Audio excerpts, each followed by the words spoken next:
কিলা ফাইয়ুস সাদাকাতি আফজালু ইয়া রাসূলুল্লাহ, কোন সদকা আল্লাহর কাছে সবচেয়ে শ্রেষ্ঠ?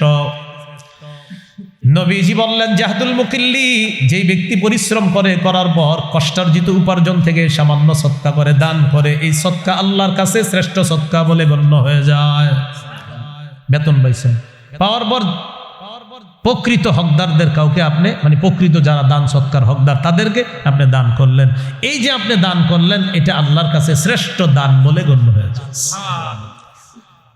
কিলা ফাইয়ুল হিজরাতি আফজালু ইয়া রাসূলুল্লাহ, হুজুর আল্লাহর কাছে সবচেয়ে শ্রেষ্ঠ হিজরত কোনটি? নবীজি বললেন আল্লাহর কাছে শ্রেষ্ঠ হিজরত হলো মান হাজারা মা হারামাল্লাহু আলাইহি, আল্লাহ যা হারাম করেছেন এই হারাম থেকে বেঁচে থাকা, এটা আল্লাহর কাছে সবচেয়ে শ্রেষ্ঠ হিজরত বলে গণ্য হয়। কিলা ফাইয়ুল জিহাদি আফজালু ইয়া রাসূলুল্লাহ, আল্লাহর কাছে সবচেয়ে শ্রেষ্ঠ জিহাদ কোনটি? নবীজি বললেন মান জাহাদাল মুশরিকিনা বিমালিহি ওয়া নাফসিহি, যে ব্যক্তি নিজের জান মাল নিয়ে আল্লাহর রাস্তায় লড়াই করে, এই জিহাদ আল্লাহর কাছে সর্বশ্রেষ্ঠ জিহাদ বলে গণ্য হয়ে যায়। এখানে একটা বিষয়, নারীদের জন্য সর্বোত্তম জিহাদ কোনটা? সহিহ বুখারীর বর্ণনা 1520 নম্বর হাদিস। আন আয়েশা উম্মুল মুমিনিন রাদিয়াল্লাহু তাআলা আনহা কুলতু ইয়া রাসূলুল্লাহ, ইয়া রাসূলুল্লাহ নারাল আমালা নারাল জিহাদ আফজালাল আমালি ইয়া রাসূলুল্লাহ আফালা নুজাহিদ। আম্মাজান বললেন ইয়া রাসূলুল্লাহ, আমরা দেখি জিহাদ হলো শ্রেষ্ঠ আমল, আমরা নারীরা কি জিহাদ করব না? নবীজি বললেন লা, না তোমরা সশস্ত্র জিহাদ করবে না। তাহলে হুজুর আমরা ফজিলত দরকার নাই? নবীজি বললেন তোমাদের জিহাদ হলো হাজ্জুন মাবরুরুন, হজ করবা, এই হজ তোমাদের জন্য সর্বোত্তম জিহাদ হয়ে যায়। নারীদের জিহাদ সর্বোত্তম জিহাদ হলো হজ করা। নারীদের সর্বোত্তম জিহাদ কোনটা ভাই? হজ করা। আল্লাহ কথাগুলা মনে রাখার তৌফিক দান করেন। হাদিস কিন্তু এটা শেষ হয়নি। কোনটা? ওই যে আবু দাউদের 1449, সর্বশেষ প্রশ্ন, ফাইয়ুল কতলি আশরাফু ইয়া রাসূলুল্লাহ, আল্লাহর কাছে সবচেয়ে শ্রেষ্ঠ মহামর্যাদাপূর্ণ হত্যাকাণ্ড কোনটা, শাহাদাত কোনটা? নবীজি বললেন মান উহরিকা দামুহু ওয়া উকিরা জাওয়াদুহু, যেই মুজাহিদকে আল্লাহর রাস্তায় শহীদ করা হলো আর তার ঘোড়াটাকেও শহীদ করা হলো, এই মুজাহিদের শাহাদাত আল্লাহর কাছে শ্রেষ্ঠ শাহাদাত বলে গণ্য হয়েছে। তাহলে আমরা নতুন আলোচনায় চলে আসলাম, শাহাদাত বলেন কি? শাহাদাত। তাহলে জিহাদের ময়দান, জিহাদ আলোচনা করতে করতে আমরা চলে আসলাম শাহাদাত বা শহীদ হওয়া। এখন বলেন শহীদ হওয়ার নিয়ত আসেনি সবার? সবাই বলেন নিয়ত আছে? আচ্ছা, এই সিংহশ্রী এলাকার এক ব্যক্তি নিয়ত করছে সোহাগপুরের, আল্লাহ আমি তো সোহাগপুরের মানুষ, আপনি যদি কখনো সুযোগ করে দেন আমি শহীদ হব, আল্লাহ আমার পাক্কা নিয়ত, এরকম নিয়ত করছে। সহিহ মুসলিমের বর্ণনা 1909 নম্বর হাদিস, 1909 নম্বর হাদিস। قال رسول الله صلى الله عليه وسلم من سأل الله الشهادة بصدق بلغه الله منازل الشهداء وإن مات على فراشه। কোন ব্যক্তি দিল থেকে নিয়ত করেছে আল্লাহ আমি শহীদ হব, এই ব্যক্তি যদি সোহাগপুর থেকে নিয়ত করে আর সোহাগপুরের তার ঘরের বিছানায়ও মারা যায়, আল্লাহ তাআলা তাকে শহীদদের মর্যাদায় পৌঁছায়া দিবেন। তাহলে শহীদ হওয়ার নিয়ত আছে ইনশাআল্লাহ। তিরমিজির হাদিস 1656 নম্বর হাদিস। عن أبي هريرة رضي الله تعالى عنه قال قال رسول الله صلى الله عليه وسلم لا يكلم أحد في سبيل الله والله أعلم بمن يكلم في سبيله إلا جاء يوم القيامة واللون لون الدم والريح ريح المسك। এক ব্যক্তি আল্লাহর রাস্তায় গেছে, যাওয়ার পর তার আঘাত লাগছে শরীরে, এই যে আঘাত লাগলো সে আঘাত প্রাপ্ত হলো, কিয়ামতের ময়দানে এমন অবস্থায় উঠবে তার রং হবে রক্তের রং আর শরীর থেকে মেশক আম্বরের ঘ্রাণ বের হবে। সুবহানাল্লাহ। তিরমিজির 1661 নম্বর হাদিস। قال رسول الله صلى الله عليه وسلم ما من أحد من أهل الجنة يسره أن يرجع إلى الدنيا غير الشهيد। আপনি একটু তাড়াতাড়ি যান ভাই, এই গাড়ির নাম কি নসিমন? আচ্ছা টমটম ভাই একটু তাড়াতাড়ি যান। আচ্ছা, জান্নাতে যারা থাকবে তাদের কেউ দুনিয়াতে আসতে চাইবে না, কিন্তু শহীদ দুনিয়াতে বারবার আসতে চাইবে। সুবহানাল্লাহ। ভাই আবার বলছি, জান্নাতের কেউ দুনিয়াতে আসতে চাইবে না, শহীদ বারবার দুনিয়াতে আসতে চাইবে। কেন? নবীজি বলেন ফাইন্নাহু ইউহিব্বু আন ইয়ারজি'a ইলা দুনিয়া ওয়া ইয়াকুল হাত্তা উকতালা 10 মাররাত। শহীদ দুনিয়াতে আসতে চাইবে, বলবে আমাকে আবার শহীদ করা হোক, আবার জিন্দা করা হোক, আবার শহীদ করা হোক, কমপক্ষে 10 বার যেন শহীদ করা হয়। মিম্মা ইয়ারা মিম্মা আতাহুল্লাহু মিনাল কারামা। শহীদের যে পুরস্কার তিনি পেয়েছেন, নবী বলেন এই পুরস্কার পাওয়ার কারণে তার মন চাইবে আমি আবার দুনিয়াতে যাব, আবার শহীদ হব, আবার যাব, আবার শহীদ হব, বারবার আমি শহীদের পুরস্কার আল্লাহর কাছ থেকে নিতে চাই। তাহলে শহীদের কিছু পুরস্কারের কথা শোনা দরকার আসেনি? আচ্ছা, তিরমিজির 1663 নম্বর হাদিস, মন দিয়ে শুনুন। قال رسول الله صلى الله عليه وسلم للشهيد عند الله 6 خصال। আল্লাহর কাছে শহীদের 6টা পুরস্কার আছে স্পেশাল। কয়টা? 1 নম্বর, ইউগফারু লাহু ফি আউয়ালি দাফআ ওয়া ইউরা মাকআদুহু মিনাল জান্নাহ। শহীদের শরীর থেকে রক্তের প্রথম ফোঁটাটা একদিক দিয়ে পড়তেছে, অন্যদিকে তার সব গুনাহ মাফ, আর সাথে সাথে জান্নাতে তার আসনটা তাকে দেখানো। শহীদ তার শরীরে রক্তের ফোঁটা পড়তেছে, গুনাহ মাফ, আর তাকে জান্নাতের আসন দেখানো হয়। শহীদ এই যে তুমি একটু পরে শহীদ হবা, আর তোমাকে এখানে রাখা হবে, এখানে রাখা হবে। 1 নম্বর। 2 নম্বর, ওয়াইজারু মিন আযাবিল কবরি। কবরের আযাব থেকে শহীদকে নিরাপত্তা দেওয়া হবে। 3 নম্বর, আমানু মিনাল ফাজাইল আকবার। কিয়ামতের ময়দানের বিভীষিকাময় মুহূর্ত আর জাহান্নামের আযাব থেকে শহীদ নিরাপত্তা লাভ করবে। এগুলা নিয়ে শহীদের কোনো টেনশন নাই। 4 নম্বর, ওয়ায়ুদউ আলা রাসিহি তাজুর ওয়াকারিল ইয়াকুতাতু মিনহা খায়রুম মিনাদ দুনিয়া ওয়া মা ফিহা। জান্নাতের মরমর পাথর খচিত মুকুট শহীদের মাথায় পরিয়ে দেওয়া হবে, যেই পাথরের মূল্য দুনিয়া আর দুনিয়ার মধ্যে যা কিছু আছে আসমান জমিনের মাঝে এর চাইতে আরো বেশি দাম। 5 নম্বর। 5 নম্বরটা কি বলবো? সবাই বলেন, আরো সুন্দর করে বলেন। দেখেন 5 নম্বরটা কি? ওয়ায়ুজাওয়াজু সিনতাইনি ওয়া সাবঈনা যাওজাতাম মিনাল হুরিল ঈন। 72 জন হুরকে শহীদের সাথে বিয়ে দেওয়া। 6 নম্বর, ওয়ায়ুশাফাউ ফি 70 মিন আকারিবিহি। শহীদের নিকটাত্মীয়দের মধ্য থেকে কমপক্ষে 70 জনের ব্যাপারে তার সুপারিশ কবুল করা হবে। তো এটা হলো নবীজি বলছেন শহীদ এই পুরস্কার পাবে, কিন্তু আরো যে কি পুরস্কার আছে এটা আল্লাহ ভালো জানেন। ওই পুরস্কার দেখা শহীদ বারবার চাইবে আমি দুনিয়াতে যাব, আবার শহীদ হব, আবার যাব, আবার শহীদ হব। আল্লাহ আমাদেরকে শাহাদাতের তামান্না দান করেন, সদা সর্বদা প্রস্তুত থাকবো। আল্লাহ সুযোগ করে দিলে আমি শহীদ হব ইনশাআল্লাহ। আবু দাউদের হাদিস 2520 নম্বর হাদিস, 2520। এই হাদিসের বর্ণনাকারী আব্দুল্লাহ ইবনে আব্বাস রাদিয়াল্লাহু তাআলা আনহুমা তিনি বলেন, ক্বালা রাসূলুল্লাহ সাল্লাল্লাহু আলাইহি ওয়াসাল্লাম লাম্মা উসিবা ইখওয়ানুকুম বিউহুদিন জাআলাল্লাহু আরওয়াহাহুম ফি জাওফি তায়রিন খুদরিন। উহুদের যুদ্ধে তোমাদের ভাইয়েরা শহীদ হওয়ার পর আল্লাহ তাআলা তাদের আত্মাগুলা সবুজ পাখির পেটের মধ্যে ঢুকিয়ে দিয়েছেন। উহুদের যুদ্ধে তোমাদের ভাইয়েরা শহীদ হয়েছে, তাদের আত্মাগুলা আল্লাহ সবুজ পাখির পেটের মধ্যে দিয়ে দিছে। তো পাখিরা কি করে? উড়ে বেড়ায়। তারিদু আনহারুল জান্নাতি ওয়া তাকুলু মিন সিমারিহা। এই পাখিগুলা ঝর্ণা সমূহের উপরে উড়ে বেড়ায়, ওয়া তাকুলু মিন সিমারিহা, আর জান্নাতের ফলমূল খেয়ে বেড়ায়। জান্নাতে উড়ে বেড়ায় আর জান্নাতের ফলমূল খেয়ে বেড়ায়। এবার দেখেন, ওয়া তাবি ইলা কানাদিলা মিন যাহাবিন মুআল্লাকাতিন ফি জিল্লিল আরশ। আরশের ছায়া তলে স্বর্ণ দ্বারা তৈরি করা ফানুস আছে, এই ফানুসের উপর গিয়ে ওই পাখিরা বসবে, বসে আপোষের মধ্যে খোশ গল্প করবে শহীদরা। তো শহীদদের গল্পগুলো একটু শোনা দরকার আছে না? তো দেখেন কি গল্প করে। ফালাম্মা ওয়াজাদু তিবা মাকালিহিম ওয়া মাশরাবিহিম ওয়া মাকিলিহিম। শহীদরা যখন তাদের মনোভূত খাবার পেল, পানীয় পেল, বাসস্থান পেল, তখন শহীদরা আপোষের মধ্যে বলা বলি করে, মাইয়ুবাল্লিগু আন্না ইখওয়ানানা। আচ্ছা, আমাদেরকে যে আল্লাহর পক্ষ থেকে রিজিক দেওয়া হচ্ছে, আমাদের এই বিষয়টা, আমরা যে জীবিত আর আমাদেরকে রিজিক দেওয়া হয়, এটা দুনিয়ায় জীবিত ভাই যারা আছে তাদেরকে কে জানাবে? শহীদরা বসে বসে বলতেছে।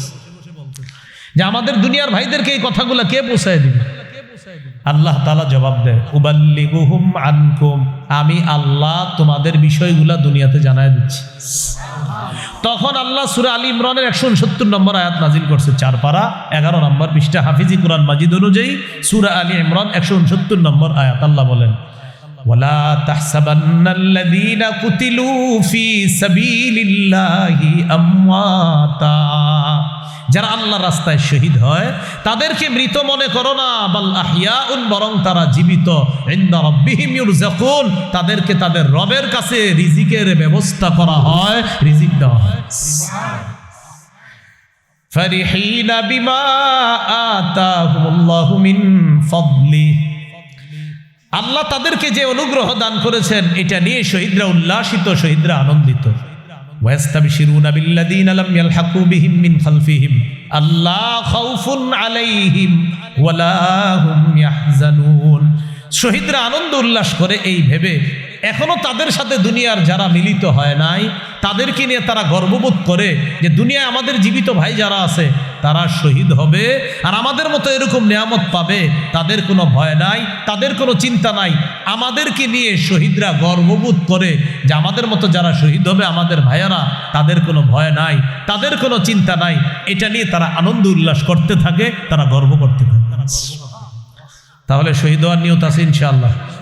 তাহলে গেল জিহাদের ময়দান, জিহাদ, শহীদ। এখন একটা আমির দরকার। কি দরকার? আরে বলেন সবাই, আরো জোরে বলেন। এবার আমার সাথে বলেন, আল্লাহ বাংলাদেশে এমন একজন শাসক দেন, যে শাসক দেশ পরিচালনা করবে, পাশাপাশি বাতিলদের বিরুদ্ধে জিহাদেরও নেতৃত্ব দিবে, এমন একজন শাসক চাই। তাহলে দোয়া করতে পারবেন ইনশাআল্লাহ। বলেন সূরা হজ 41 নম্বর আয়াত। তো সূরা হজের 41 নম্বর আয়াতে শাসকের গুণাবলী কি হবে আল্লাহ বলছেন, খুব মন দিয়ে শোনেন। এই 4 গুণ সম্পন্ন শাসক আল্লাহর কাছে আমরা চাইব। আল্লাহ তাআলা বলেন, আল্লাযীনা ইম্মাক্কান্নাহুম ফিল আরদি আকামুস সালাহ ওয়া আতাউয যাকাতা ওয়া আমারু বিল মা'রুফি ওয়া নাহাউ আনিল মুনকার, আমি যাদেরকে শাসন ক্ষমতায় বসাই, দুনিয়ার শাসন ক্ষমতায় বসাই, তাদের 1 নাম্বার কাজ হলো আকামুস সালাহ, রাষ্ট্রীয়ভাবে নামাজ কায়েম করবে। রাষ্ট্রীয়ভাবে কি কায়েম করবে? নামাজ কায়েম করবে। আজকে কি সবাই আসার নামাজ পড়ছে? পড়ে নাই? পড়ছে সবাই? না, পড়ে নাই। রাষ্ট্রীয়ভাবে নামাজ কায়েম করবে। 2 নাম্বার ওয়া আতাউয যাকাত, রাষ্ট্রীয়ভাবে যাকাতের বিধান চালু করবে আর সুদ মুক্ত রাষ্ট্র করবে। অর্থনীতিতে যখন যাকাতের গুরুত্ব বাড়বে, সুদ অটোমেটিক বলবে যাকাত তুমি ভালো থাকো, আমি বিদায় নিই। কিন্তু যাকাতের বিধান চালু করবে রাষ্ট্রীয়ভাবে। 3 নাম্বার ওয়া আমারু বিল মা'রুফ, সৎ কাজের আদেশ করবে। 4 নাম্বার ওয়া নাহাউ আনিল মুনকার, অসৎ কাজ থেকে নিষেধ করবে। এই 4 গুণওয়ালা একজন শাসক আল্লাহর কাছে চাই। এখন আমরা দ্বিতীয় দোয়াটা করব। বলেন, আল্লাহ বাংলাদেশে শরিয়া আইন দেখতে চাই। শরিয়া আইন চায় না তারা, সবাই সবাই বলেন, শরিয়া আইন চায় না তারা কোনো না কোনো অপরাধে, অপরাধী যারা। আবার বলেন, শরিয়া আইন চায় না তারা কোনো না কোনো অপরাধে, অপরাধী যারা। চোর শরিয়া আইন চাইবে না। কেন চাইবে না? কারণ হাত কাটা যাবে। ধর্ষক শরিয়া আইন চাইবে না, তাকে পাথর মেরে হত্যা করা হবে অথবা তাকে দৌড়া মারা হবে। নাটক সিনেমা যারা করে তারা শরিয়া আইন চাইবে না। যদি শরিয়া আইন তৈরি হয়, কায়েম হয়, তখন তারা কোনো নারীর শরীরে অবৈধভাবে স্পর্শ করতে পারবে না। যত অপরাধী আছে সমস্ত অপরাধীদের পথে বাধা হলো শরিয়া আইন। যারা মাদকদ্রব্য চোরাচালান করে, যারা মাদকদ্রব্যের সাথে জড়িত আছে, তারা মাদকদ্রব্য আর এটা আমদানি রপ্তানি করতে পারবে না। ইয়াবা, বাবা, গাঁজা, হিরোইন, ফেন্সিডিল, আফিম, কানাডা ড্রাই, মাস্তুদ, শেম্পেন, ডাইল ইত্যাদি যা আছে আপনার, ভ্যান গাড়ির চিপা চুপায়, চা দোকানের পিছনে দাঁড়ায় দাঁড়ায় টানা, এগুলা চলবে না। এরা শরিয়া আইন চাইবে না, কারণ শরিয়া আইন চায় না তারা কোনো না কোনো অপরাধে অপরাধী যারা, এরা শরিয়া আইন চায়। আল্লাহ তাআলা বলেন, ইন্নাল্লাহা ইশতারা, নিশ্চয়ই আল্লাহ ক্রয় করে নিয়েছেন, আল্লাহ হলেন ক্রেতা। মিনাল মুমিনিনা, মুমিনদের থেকে, মুমিনরা হলো বিক্রেতা, আনফুসাহুম ওয়া আমওয়ালাহুম, তাদের জান মাল হলো দ্রব্য, বিআন্না লাহুমুল জান্নাহ, এই জানমালের মূল্য আল্লাহ পরিশোধ করবে আল্লাহর দেওয়া জান্নাত দিয়ে। সুবহানাল্লাহ। ইউকাতিলুনা ফি সাবিলিল্লাহ ফায়াকতুলুনা ওয়া ইউকতালুন, তারা আল্লাহর রাস্তায় লড়াই করবে, কাফেরদেরকে হত্যা করবে, তাদেরকে শহীদ করা হবে। জিহাদের ময়দান এটা হলো সেই বাজার। তাহলে ক্রেতা আল্লাহ, বিক্রেতা মুমিনগণ, দ্রব্য জানমাল, মূল্য জান্নাত, বাজার হলো জিহাদের ময়দান। জিহাদের নিয়ত আছে সবার ইনশাআল্লাহ। আল্লাহ তৌফিক দান করেন।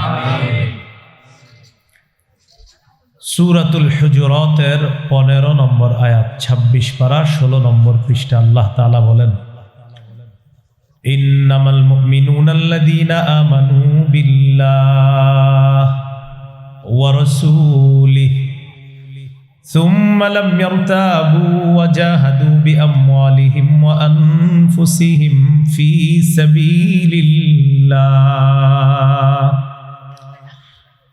আল্লাহ তাআলা বলেন, খাঁটি মুমিন তারা যারা আল্লাহকে বিশ্বাস করে, রসুলকে বিশ্বাস করে, নিজেদের জানমাল নিয়ে আল্লাহর রাস্তায় লড়াই করে। যারা আল্লাহ বিশ্বাস করে, রসুল বিশ্বাস করে, একটুও সন্দেহ করে না, নিজেদের জানমাল নিয়ে আল্লাহর রাস্তায় জিহাদ করে, আল্লাহ বলেন তারাই খাঁটি মুমিন।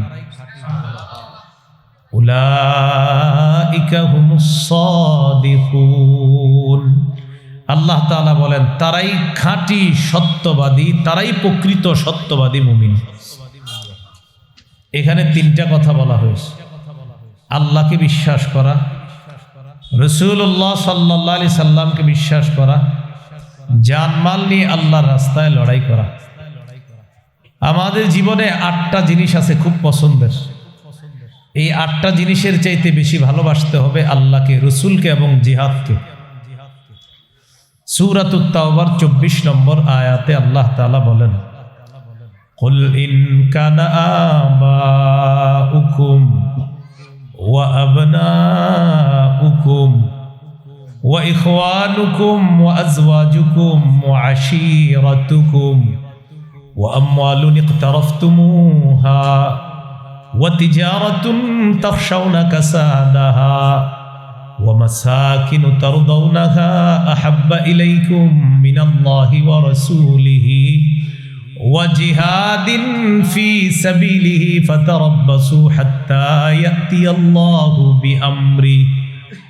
আল্লাহ তাআলা বলেন, ইন কানা আবাউকুম, যদি তোমাদের মা বাবা, ওয়া আবনাউকুম, যদি তোমাদের সন্তান, ওয়া ইখওয়ানুকুম, যদি তোমাদের ভাই বোন, ওয়া আজওয়াজুকুম, যদি তোমাদের স্ত্রীগণ, ওয়া আশীরাতুকুম, যদি তোমাদের পরিবার, ওয়া আমওয়ালুন ইখতারাফতুমুহা, যদি তোমাদের সম্পদ, ওয়া তিজারাতুন তাখশাউনা কাসাদাহা, যদি তোমাদের ব্যবসা, ওয়া মাসাকিন তারদাউনাহা, যদি তোমাদের প্রিয় বাসস্থান। এই 8টা জিনিস যদি আহাব্বা ইলাইকুম মিনাল্লাহ, আল্লাহর চেয়ে অধিক পছন্দের হয়, ওয়া রাসূলি, রসুলের চেয়ে বেশি পছন্দের হয়, ওয়া জিহাদিন ফি সাবিলি, এবং আল্লাহর রাস্তায় জিহাদের চেয়ে যদি বেশি পছন্দ হয় এই 8টা জিনিস, ফাতারাব্বাসু হাত্তা ইয়াতিয়াল্লাহু বিআমরি,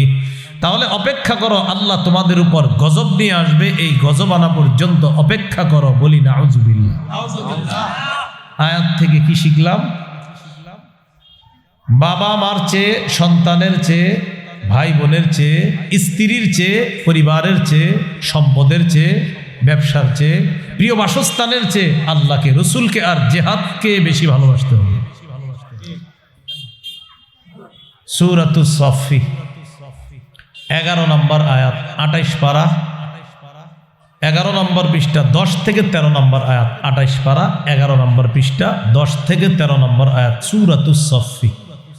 আল্লাহ তাআলা বলেন, ইয়া আইয়ুহাল্লাযীনা আমানু হাল আদুল্লুকুম আলা তিজারাতিন তুনজিকুম মিন আযাবিন আলীম তুমিনুনা বিল্লাহি ওয়া রাসূলিহি ওয়া তুজাহিদুনা ফি সাবিলিল্লাহি বিআমওয়ালিকুম ওয়া আনফুসিকুম। আল্লাহ বলেন, হে ঈমানদারগণ, আমি কি তোমাদেরকে এমন একটা ব্যবসার কথা বলবো যে ব্যবসা তোমাদেরকে যন্ত্রণাদায়ক আযাব থেকে রক্ষা করবে। সেই ব্যবসা কি? তুমিনুনা বিল্লাহ, আল্লাহকে বিশ্বাস করবা, ওয়া রাসূলিহি, রাসূলকে বিশ্বাস করবা, ওয়া তুজাহিদুনা ফি সাবিলিল্লাহি বিআমওয়ালিকুম ওয়া আনফুসিকুম, জান মাল নিয়ে আল্লাহর রাস্তায় লড়াই করবা, জিহাদ করবা। এটা হলো সেই ব্যবসা। এই ব্যবসা তোমাদেরকে যন্ত্রণাদায়ক আযাব থেকে রক্ষা করবে। এটা 1 নাম্বার উপকার। 2 নাম্বার, যালিকুম খায়রুল লাকুম ইন কুনতুম তা'লামুন, এটাই তোমাদের জন্য কল্যাণ যদি তোমরা জানতে, যদি তোমরা বুঝতে, এটাই তোমাদের জন্য কল্যাণ।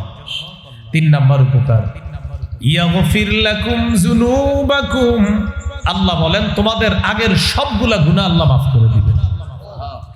4 নাম্বার, ওয়ায়ুদখিলকুম জান্নাতিন তাজরি মিন তাহতিহাল আনহার, আল্লাহ তোমাদেরকে এমন বাগানে প্রবেশ করাবেন যার তলদেশ দিয়ে নহর সমূহ প্রবাহিত হবে। 5 নাম্বার, ওয়া মাসাকিনা তাইয়িবাতান ফি জান্নাতি আদ, চিরস্থায়ী বসবাসের জান্নাতে তোমাদেরকে মনোভূত বাসস্থান আল্লাহ দান করবেন। যালিকাল ফাউজুল আযীম, আল্লাহ বলেন এটা মহান সফলতা। 6 নাম্বার, ওয়া উখরা তুহিব্বুনাহা নাসরুম মিনাল্লাহি ওয়া ফাতহুন করিব, তোমাদের মনোভূত আরো নিয়ামত আল্লাহ দান করবেন, যেমন দুনিয়াতেই আল্লাহর পক্ষ থেকে সাহায্য আসবে এবং আসন্ন নিকটতম বিজয় আল্লাহ তোমাদেরকে দান করবেন। শেষে আল্লাহ বলেন, ওয়াবাশশিরিল মুমিনিন, নবী আপনি মুমিনদেরকে সুসংবাদ জানায়া দেন। তাহলে গুরুত্বপূর্ণ 3টি বিষয় বারবার ফুটে আসতেছে। আল্লাহকে বিশ্বাস করা, রসুলকে বিশ্বাস করা, আল্লাহর রাস্তায় লড়াই করা, জিহাদ করা। আল্লাহ আমাদেরকে এই 3টা অত্যন্ত সুন্দর এবং শ্রেষ্ঠ 3টা গুণ, এই গুণগুলো যেন আমরা অর্জন করতে পারি, আল্লাহ তৌফিক দান করেন। আবু দাউদের হাদিস 2504 নম্বর হাদিস, ক্বালা রাসূলুল্লাহি সাল্লাল্লাহু আলাইহি ওয়াসাল্লাম, জাহিদুল মুশরিকিনা বিআমওয়ালিকুম ওয়া আনফুসিকুম ওয়া আলসিনাতিকুম, নবীজি বলেন তোমরা মুশরিকদের বিরুদ্ধে লড়াই করো তোমাদের সম্পদ দিয়ে, তোমাদের জান দিয়ে এবং তোমাদের জবান দিয়ে। মুশরিকদের বিরুদ্ধে লড়াই করো সম্পদ দিয়ে, জান দিয়ে, জবান দিয়ে। কিছু মুশরিকের ভাবসাবে এমন মনে হচ্ছে ইদানিং কালে যে 90 ভাগের বেশি মুসলমানের উপরে এই গুটি কিছু মুশরিকরা ভাবসাবে বুঝায় তারা আমাদের উপর আধিপত্য বিস্তার করতে চায়। এরকম একটা ভাবসাব বুঝাইতেছে। রাসূলুল্লাহ সাল্লাল্লাহু আলাইহি সাল্লাম বলেন এদের বিরুদ্ধে লড়াই করবা, সম্পদ দিয়ে লড়াই করবা, জান দিয়ে লড়াই করবা, আর তোমাদের জবান দিয়ে তোমরা লড়াই করবা। মুশরিক যারা যারা শিরকে লিপ্ত থাকে আর আমাদের দেশ নিয়ে ষড়যন্ত্র করে, ওলামায়ে কেরাম, খতিব, ইমাম, তাদের প্রত্যেকের দায়িত্ব কর্তব্য এখন তাদের ব্যাপারে ছোট থেকে বড়, গ্রাম থেকে শহর, উপশহর প্রতিটা মুসলমানকে সচেতন করে তোলা। এটা দায়িত্ব কর্তব্য। তাহলে জিহাদের নিয়ত আছে তো ইনশাআল্লাহ। বাকি আমরা জিহাদ কখন করব? আমাদের দেশের বিজ্ঞ মুফতি সাহেব যারা, তারা ফতোয়া দিবে, তারপর ইনশাল্লাহ আমরা এই মানসিকতা এখন থেকে রাখতে হবে যে কখনো যদি আল্লাহ সুযোগ আসে তো আমি সবার আগে জিহাদে যাব ইনশাআল্লাহ। যদি নিয়ত না থাকে জিহাদের তাহলে কিন্তু সমস্যা আছে। সহিহ মুসলিমের বর্ণনা 1910 নম্বর হাদিস, ক্বালা রাসূলুল্লাহ সাল্লাল্লাহু আলাইহি ওয়াসাল্লাম, মান মাতা ওয়া লাম ইয়াগযু ওয়া লাম ইউহাদ্দিস বিহি নাফসাহু মাতা আলা শু'বাতিন মিনান নিফাক। কোন মুসলমান মারা গেল আর জিহাদ করলো না, অথবা জিহাদের সংকল্প করলো না, সে মুনাফিকি মৃত্যুবরণ করলো। বলি নাউজুবিল্লাহ। কি মৃত্যুবরণ করলো? মুনাফিকি মৃত্যুবরণ করলো। এই জন্য জিহাদের নিয়ত সকলের রাখতে হবে। আবু দাউদের হাদিস 2484 নম্বর হাদিস, 2484। قال رسول الله صلى الله عليه وسلم لا تزال طائفة من أمتي يقاتلون على الحق ظاهرين على من ناوأهم। রাসূলুল্লাহ সাল্লাল্লাহু আলাইহি সাল্লাম বলেন, আমার উম্মতের একটা দল সদা সর্বদা হকের পক্ষে লড়াই করবে, বাতিল তাদের বিরুদ্ধে যারা থাকবে ওই বাতিলদের মোকাবেলায় আমার উম্মতের হক দলটাকে আল্লাহ চূড়ান্ত বিজয় দান করবে। হাত্তা ইউকাতিলা আখিরু উম্মতি আল মাসিহ আদ-দাজ্জাল। লড়াই চলতে চলতে আমার উম্মতের সর্বশেষ দলটা দাজ্জালের বিরুদ্ধে লড়াই করবে, আর তাদেরকেও আল্লাহ তাআলা দাজ্জালের বিরুদ্ধে বিজয় দান করবেন। আবু দাউদের হাদিস 2532 নম্বর হাদিস, 2532। قال رسول الله صلى الله عليه وسلم ثلاثة من أصل الإيمان। নবীজি বলেন ইমানের মূল বিষয় হলো তিনটি। সবাই শিখি, কয়টি? বলেন, ইমানের মূল বিষয় কয়টি? এক নম্বর আল কাফু আম্মান ক্বালা লা ইলাহা ইল্লাল্লাহ। যে ব্যক্তি বলে লা ইলাহা ইল্লাল্লাহ, তাকে কথার কষ্ট দেওয়া যাবে না, কর্মের কষ্ট দেওয়া যাবে না। এক নম্বর ইমানের মূল বিষয়, যে বলে লা ইলাহা ইল্লাল্লাহ তাকে কথার কষ্ট দেওয়া যাবে না, কর্মের কষ্ট দেওয়া যাবে না। দুই নম্বর ওয়ালা নুকাফিরুহু বিযামবিন। যে ব্যক্তি বলে লা ইলাহা ইল্লাল্লাহ তাকে সামান্য কোনো গুনাহের কারণে আমরা কাফের বলবো না। লা ইলাহা ইল্লাল্লাহ বলে তো এই ব্যক্তির একটা গুনাহ হয়ে গেছে, আপনি মুখের উপরে বলে দিলেন তুই কাফের, এরকম আমরা বলবো না। এটা বলবে কারা? উলামায়ে কেরাম, ফতোয়া বিভাগে গবেষণা করে তারা বলবে এই গুনাহে মানুষ কাফের হয় কিনা। তো আপনি মুখের উপরে কথায় কথায় কাফের মেরে দিয়েন না। এটা দুই নাম্বার। তিন নাম্বার ওয়ালা নুখরিজুহু মিনাল ইসলামি বিআমাল। কোন মুসলমানের একটা আমল দেখলাম আর তাকে আমরা ইসলাম থেকে বের করে দিলাম, এমনটা করব না। একটা আমল দেখে বলে দিলাম আপনি ইসলাম থেকে বের হয়ে গেছেন, এমনটা আমরা বলবো না। তাহলে ইমানের মূল বিষয় কয়টা প্রিয় ভাইয়ারা? তিনটা। এক নাম্বার, যে বলে লা ইলাহা ইল্লাল্লাহ তাকে কথা দিয়ে কষ্ট দেওয়া যাবে না, কর্ম দিয়েও কষ্ট দেওয়া যাবে না। কথার কষ্টটা এটা ভুলেও দিয়েন না। যেমন আমি এখানে আসার পর মাদ্রাসার মুতামিম সাহেব বসতে বলছিল, উনি হয়তো রাগ করছে, আমি বসি নেই ভিতরে, আমি পাশে বসেছিলাম। আমি বসি না আসলে নিজের সেলফ ডিফেন্স বলতে পারেন। আমি কোথাও বসলে আমার দ্বারা গীবত হতে পারে, এই জন্য আমি মজলিস এড়ায় চলি খুব। হয়তো মাহফিলে, না হয় বাসায়, না হয় সন্তান নিয়ে মাদ্রাসায়, তিন জায়গা ছাড়া কোথাও পাবেন না, আমার কোনো মজলিসে পাবেন না। তো এই যে হয়তো ক্লাসে পাবেন, না হয় মাহফিলে, না হয় আমি পরিবার নিয়ে আসি। অন্য কোথাও আমি বসি না, আমার নিজের জন্য। আমার দ্বারা গীবত হয়ে যেতে পারে, কারণ জবান এটা নিয়ন্ত্রণ নাও থাকতে পারে। আলোচক মানুষ, জবান তো প্রচুর চলে, কখন কারে কি বলে ফেলি। তো এই জন্য আমি নিজেই বসি না, এটা আমার মনে করতে পারেন কমতি আছে। কেন বসি না আমি? রাসূলুল্লাহ সাল্লাল্লাহু আলাইহি সাল্লামকে এক সাহাবী প্রশ্ন করলেন, উকবা ইবনে আমের, কি নাম? উকবা ইবনে আমের রাদিয়াল্লাহু তাআলা। তিরমিজি 2404 নম্বর হাদিস এবং 2405, 2406 নম্বর হাদিসও আছে। عن عقبة بن عامر رضي الله تعالى عنه قال قلت يا رسول الله من نجات। উকবা ইবনে আমের রাদিয়াল্লাহু তাআলা আনহু বলেন, আমি বললাম ইয়া রাসূলুল্লাহ মান নাজাত, মুক্তির উপায় কি আপনার কাছে জানতে চাই। হুজুর মুক্তির উপায় কয়টা? নবীজি বললেন মুক্তির উপায় মৌলিকভাবে তিনটা। বলেন মুক্তির উপায় কয়টা? এক নাম্বার, নবীজি বললেন এক নাম্বার মুক্তির উপায় হলো আমসিক আলাইকা লিসানাক, তোমার জবানটা তুমি নিয়ন্ত্রণ করবা, এটা তোমার মুক্তির এক নাম্বার উপায়। দুই নাম্বার ওয়ালিয়াসাকা বাইতুকা, তোমার ঘর যেন তোমার জন্য প্রশস্ত হয়। এর মানে কাজ শেষ ঘরে ফিরে আসো, কোথাও আড্ডা বাজিতে বসবা না, তোমার ঘর যেন তোমার জন্য সংকুলান হয়, ঘর যেন তোমার জন্য প্রশস্ত হয়ে যায়, ঘরে যেন তোমার সময়গুলা দেখতে পারো, দিতে পারো। ধর্মীয় কাজে আছেন, বাহিরে থাকেন, ব্যবসায় আছেন থাকেন, কর্মস্থলে আছেন থাকেন, কাজ শেষ বাসায় চলে আসেন। ওয়ালিয়াসাকা বাইতুকা, আপনার ঘর যেন আপনার জন্য প্রশস্ত হয়, তাল গাছের নিচে গিয়ে যেন অন্য কারোর সাথে মোবাইলে কথা না বলেন, ঘরের ভিতরে সময়টা কাটাবেন। এটা 2 নাম্বার।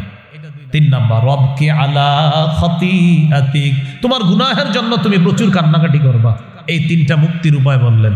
1 নাম্বার জবান নিয়ন্ত্রণ করবা, 2 নাম্বার তোমার ঘর জন্য তোমার জন্য প্রশস্ত হয়, 3 নাম্বার গুনাহের উপর তুমি কান্নাকাটি করবা। তাহলে মনে আসেনি ইমানের মূল বিষয় কয়টা? 3টা। 1 নাম্বার, যে বলে লা ইলাহা ইল্লাল্লাহ তাকে কথার কষ্ট দেওয়া যাবে না, কর্মের কষ্ট দেওয়া যাবে না। 2 নাম্বার ওয়ালা নুকাফিরুহু বিযামবিন, যে ব্যক্তি বলে লা ইলাহা ইল্লাল্লাহ তাকে কোনো গুনাহের কারণে কাফের বলবো না। 3 নাম্বার ওয়ালা নুখরিজুহু মিনাল ইসলামি বিআমাল, কোনো কর্মের কারণে কোনো মুসলমানকে ইসলাম থেকে আমরা বের করে দিব না। এই 3টা হলো ঈমানের মূল বিষয়। এরপর নবী বলেন ওয়াল জিহাদু মাযিন মুনযু বা'সানি আল্লাহ ইলা আইয়ুকাতিলা আখির উম্মতি আল মাসিহাদ দাজ্জাল, আমাকে আল্লাহ তাআলা যেদিন থেকে নবী বানিয়েছেন সেদিন থেকে জিহাদের বিধান বলবৎ আছে, এটা চলতে থাকবে। আমার উম্মতের শেষ দলটা দাজ্জালের বিরুদ্ধে লড়াই করা পর্যন্ত জিহাদ চলতে থাকবে। হাদিসের শেষে নবী বলেন লা ইউতিলুহু জাওরু জাইরিন ওয়ালা আদলু আদিল, কোন জালেমের জুলুম আর কোন বিচারকের বিচার জিহাদের বিধান বাতিল করতে পারবে না। কোন জালেমের জুলুম অথবা কোন বিচারকের বিচার জিহাদের বিধান বাতিল করতে পারবে না।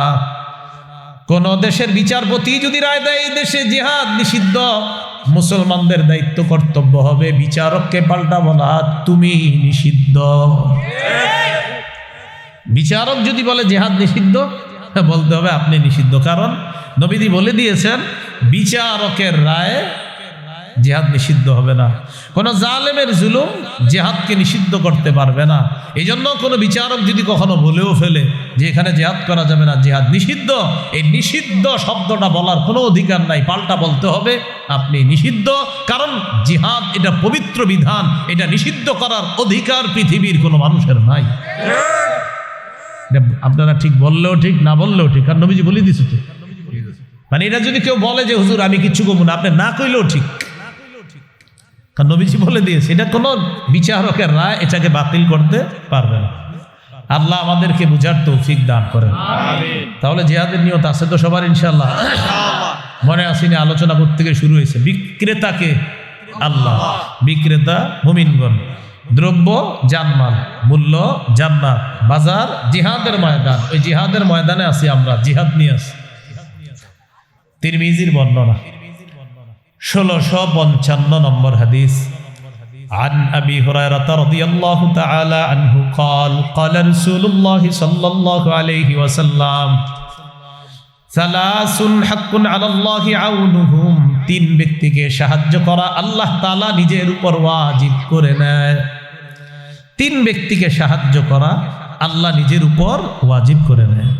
1 নম্বর আল মুজাহিদু ফি সাবিলিল্লাহ, যে মুজাহিদ আল্লাহর রাস্তায় জিহাদ করে তাকে সাহায্য করা আল্লাহ নিজের উপর ওয়াজিব করে নেয়। 2 নম্বর আল মুকাতাবুল্লাযী ইউরিদুল আদা, চুক্তিকৃত গোলাম, মনিবের সাথে চুক্তি করছে এই পরিমাণ টাকা দিলে মনিব তাকে আজাদ করে দিবে। এই গোলামকে গোলামির জিনজির থেকে আবদ্ধ করার জন্য, মুক্ত করার জন্য আল্লাহ তাআলা তাকে সাহায্য করা নিজের উপর ওয়াজিব করে নেয়। 3 নম্বর ওয়ান্নাকিহুল্লাযী ইউরিদুল আফাফা, ওই ব্যক্তি, যে ব্যক্তি বিয়ের মাধ্যমে নিজেকে পুত পবিত্র করতে চায় তাকে সাহায্য করা আল্লাহ নিজের উপর ওয়াজিব করে দেন। বিয়ের মাধ্যমে নিজেকে পবিত্র করবে তাকে সাহায্য করা আল্লাহ নিজের উপর ওয়াজিব করে দেন। এখন আমরা যারা বিয়ে করব পবিত্র হব কি? পবিত্র হওয়ার আগে যা শুরু হয়, কন্যাকে দেখতে গেছেন আলহামদুলিল্লাহ, ভালো কথা। ছেলে পক্ষের 14 গোষ্ঠী নারী যারা আছে সবাই যাক, সমস্যা নেই, কথার কথা। কিন্তু বিয়ের আগে ওই মেয়েটাকে আপনার বাবা মানে মেয়ের হুবো শ্বশুর যিনি, তিনি তাকে দেখা হারাম। বলেন তিনি তাকে দেখা কি হারাম? কিন্তু দেখা যাচ্ছে ছেলের বাবা ছেলের যে বিবি হবে অর্থাৎ পুত্রবধূকে বিয়ের আগে দেখতে যায়, এটা দেখা সম্পূর্ণ হারাম। বলেন সম্পূর্ণ কি হারাম? এই একটা হারাম। দ্বিতীয় আরেকটা হারাম আছে, মোটামুটি আলোচনা চলছে বিয়ে শাদীর, কন্যা পক্ষ ছেলে পক্ষকে ফোন দিছে, কিছু বললেন না তো আপনারা? ছেলে পক্ষে জানায় ছেলের দুলাভাই আমেরিকা থাকে, দুলাভাই মেয়ের ছবি দেখবে, দেখার পর হ্যাঁ অথবা না বলবে, কারণ বিয়েটা দুলাভাই করবে, এজন্য দুলাভাই হ্যাঁ অথবা না বলবে। হ্যাঁ, এই জাতীয় বেহায়া আর নির্লজ্জ মার্কা কিছু মানুষও আপনি সমাজে পাবেন। যে বিয়ে করবে সে পছন্দ করলো কিনা এটা ব্যাপার না, বন্ধুদেরকে বলে তোরা দেখ, তোদের যদি পছন্দ হয় আমি বিয়ে করব, কারণ আল্লাহ জানে। আল্লাহ আমাদেরকে হেফাজত করেন। ভাই, নির্লজ্জতা সমাজের মধ্যে ছড়িয়ে দিব না আমরা, বুঝে আসছে তো সবার? তো যাই হোক, আমাদের আলোচ্য বিষয় বিয়ে না, আলোচ্য বিষয় জিহাদ। মুজাহিদকে সাহায্য করা আল্লাহ তাআলা নিজের উপর ওয়াজিব করে নেয়। সহিহ বুখারীর বর্ণনা 3123 নম্বর হাদিস। এই হাদিসের বর্ণনাকারী আবু হুরায়রা রাদিয়াল্লাহু তাআলা তিনি বলেন, عن أبي هريرة رضي الله تعالى عنه قال قال رسول الله صلى الله عليه وسلم تكفل الله لمن جاهد في سبيل الله لا يخرجه إلا الجهاد في سبيله وتصديق كلماته بأن يدخله الجنة أو يرجعه في مسكنه الذي خرج منه ما نال من أجر أو غنيمة। এই হাদিসটি একটু বুঝেন। এক ব্যক্তি জিহাদে বের হয়েছে, আল্লাহর রাস্তায় জিহাদে গেছে, তার উদ্দেশ্য শুধুমাত্র আল্লাহকে খুশি করার জন্যই জিহাদ করা, এই নিয়তেই গেছে। এই নিয়তে যদি কেউ জিহাদে যায়, আল্লাহ দায়িত্ব নিয়ে নেয় তাকে শহীদ করে হয়তো জান্নাতি দিবেন, অথবা গাজী বানিয়ে প্রচুর গনিমতের মাল সহ তার বাসায় আল্লাহ তাকে ফিরায় দিবেন। এখান থেকে একটা বিষয় জানলাম, জিহাদ হতে হবে একমাত্র কার জন্য? নাসাইর একটা হাদিস শুনেন, নাসাই শরীফের বর্ণনা 3140 নম্বর হাদিস। রাসূলুল্লাহ সাল্লাল্লাহু আলাইহি সাল্লামকে এক ব্যক্তি প্রশ্ন করলেন, আরাআইতা রাজুলান গাজা ফি সাবিলিল্লাহি ইয়ালতামিসুল আজরা ওয়াদ যিকরা ফামা লাহু ইয়া রাসূলুল্লাহ। নবীকে প্রশ্ন করলেন, ইয়া রাসূলুল্লাহ, এক ব্যক্তি আল্লাহর রাস্তায় লড়াই করেছে, তার উদ্দেশ্য হলো দুইটা। এক নাম্বার আল্লাহর কাছ থেকে সওয়াব কামাই করা, দুই নাম্বার মানুষ তাকে বাহবা দিবে আর বলবে বজ মুজাহিদ, অনেক বিখ্যাত মুজাহিদ, এই কারণে সে লড়াই করছে। দুই নিয়তে লড়াই করছে, আল্লাহ তাকে প্রতিদান দিবে আর মানুষ তাকে বড় মুজাহিদ বলবে, এই দুই নিয়তে সে লড়াই করছে। ফামা লাহু ইয়া রাসূলুল্লাহ, হুজুর সে কি সওয়াব পাবে, কি প্রতিদান পাবে?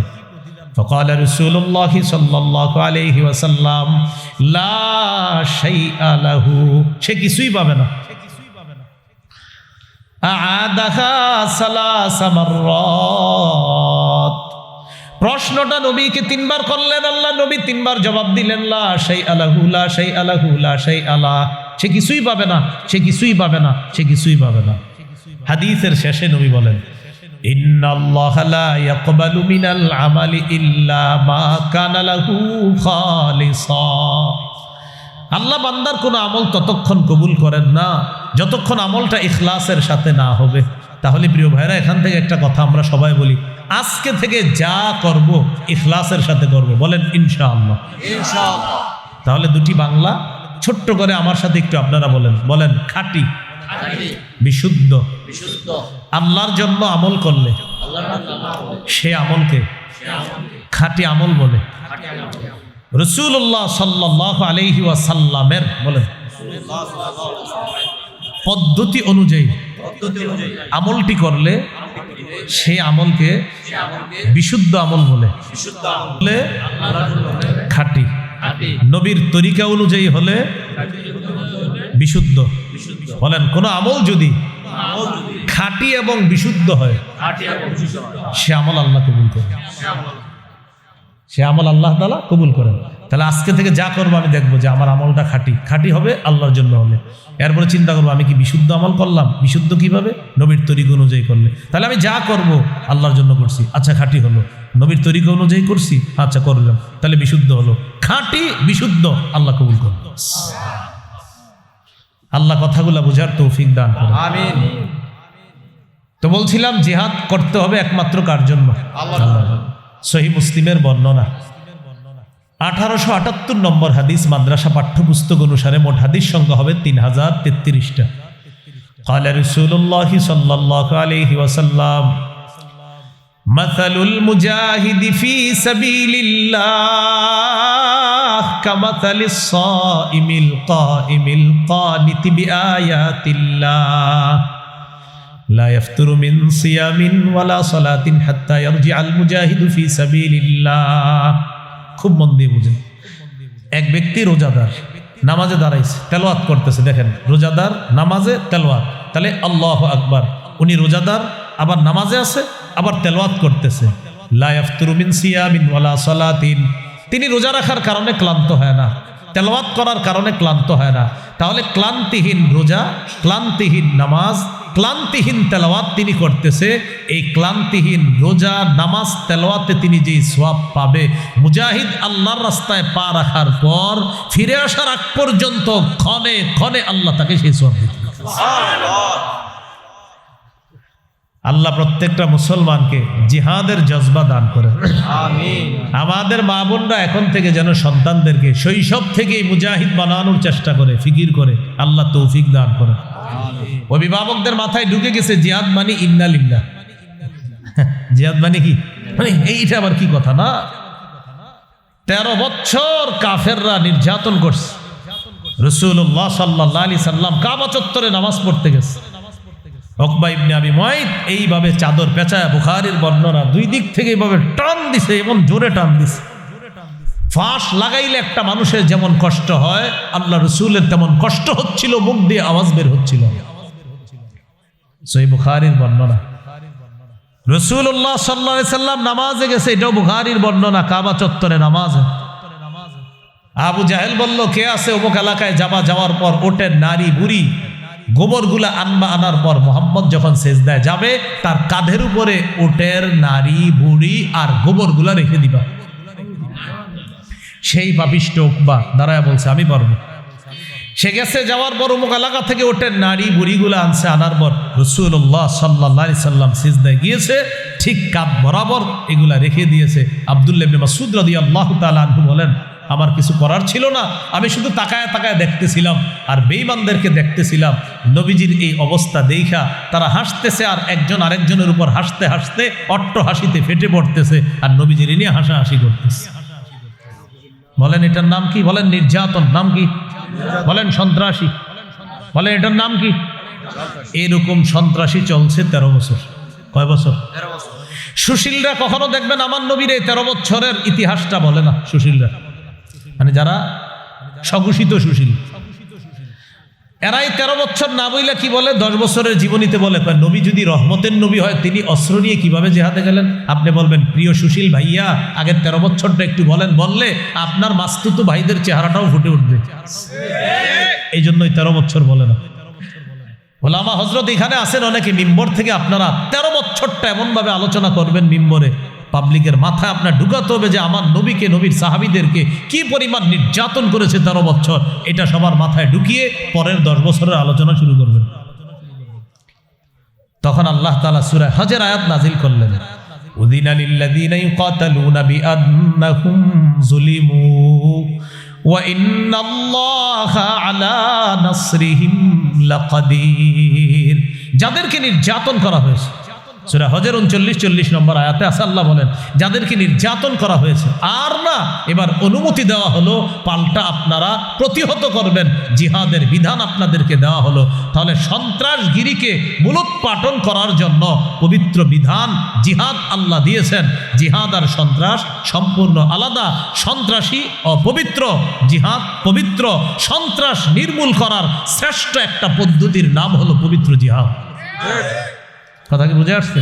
এটা ঠিক বললে হবে না, এটা আরো 10 জনটা আপনি বুঝাইতে হবে। কালকে চা দোকানের সামনে গিয়ে কাকারে বলবেন, কাকা জিহাদ বুঝেন? কাকা বলবে, আরে কি কও এগুলো তোমরা? বলবেন জিহাদ আর সন্ত্রাস আলাদা। তখন বলবেন, কাকা আবু জাহেল 13 বছর, উতবা, সাইবা, ওলীদ, মুগীরা নবীরে 13 বছর যে নির্যাতন করছে এটা হলো সন্ত্রাসী। এরপরে আল্লাহ একটা বিধান দিছে, এটা হলো জিহাদ।